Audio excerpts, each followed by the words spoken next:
right, so we're going to talk about some chords now. When I came out of playing in rock bands and stuff, I was playing a lot of bar chords. So if I was playing a 7th chord, I would probably play this one, you know, F7, right? Or this one maybe.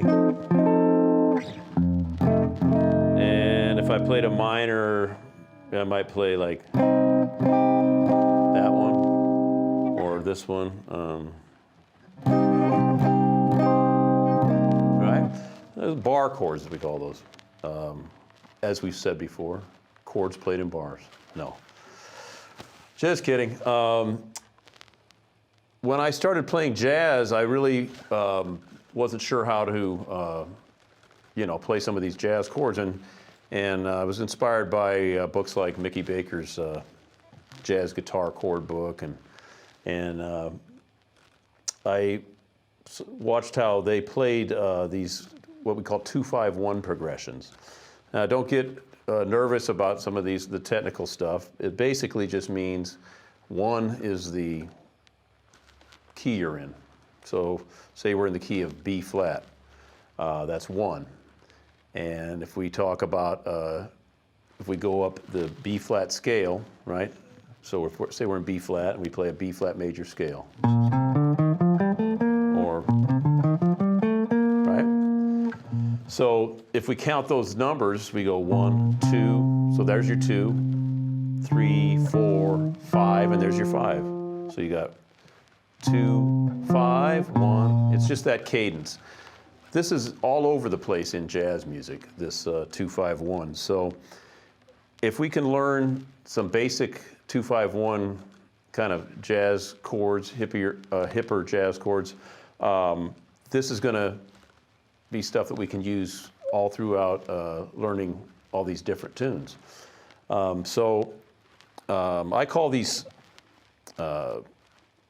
when I'm teaching, I came up with a term calling them strikes machines. The reason being, we want our hands to be able to move like a machine from one chord to the next. We all remember when we were first learning how to play, you know, and we were trying to push our fingers down on the neck, and then you try to play an F. And then one day you could go, right? And it was like, oh my goodness, I'm amazing. To get away from those bar chords, that we called them, we're gonna learn some different voicings. And the first one we're gonna learn in the key of B flat is a C minor. And the way that I play this to get a jazzier sound is you're gonna play the root with your second finger, and then you're going to play the 7th, B flat, with your 3rd. E flat is the minor 3rd, and then G would be the 5th. Now I just bar that with my 3rd finger. Some people I've seen do this. They find that easier. That's up to you, whatever feels better. So if you did it that way, you go on 1, 2nd finger, 3rd finger. I find that kind of hard. And excuse my thumb, by the way, too.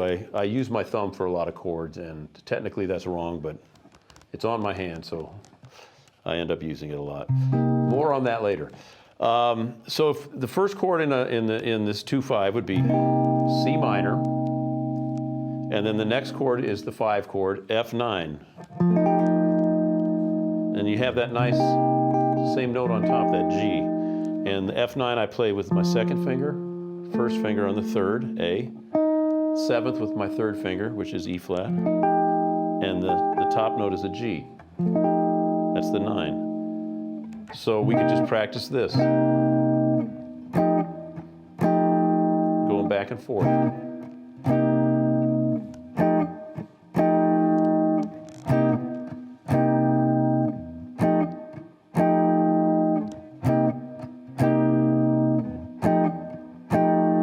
So once you got that, then you can go to the 1 chord, and that's the major 7th chord.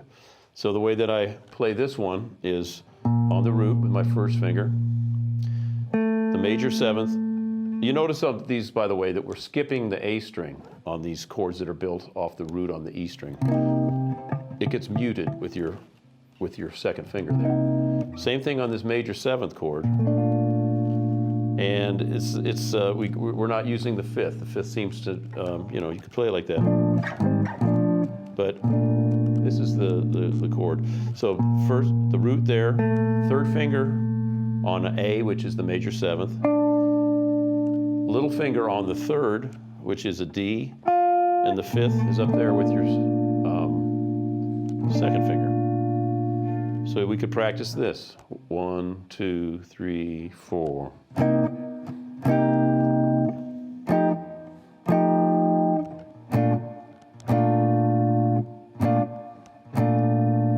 All right. So those chords are built off the root being on the low string, the E string, which brings up a good point. If we're learning some of the basics of guitar, it's very important to learn the notes on the low E and the low A string, because those are where our chords are built off of. Of course, we want to know all the notes, but getting started, let's learn that it's, of course, E, F, G, A, B flat, C, D, E, F, etc. A string, A, B flat, C, D, E, F, G, A. We need to know all those so that we can build these chords off them. So if you're not familiar with that, take a little bit of time and teach yourself the notes of the E and the A string.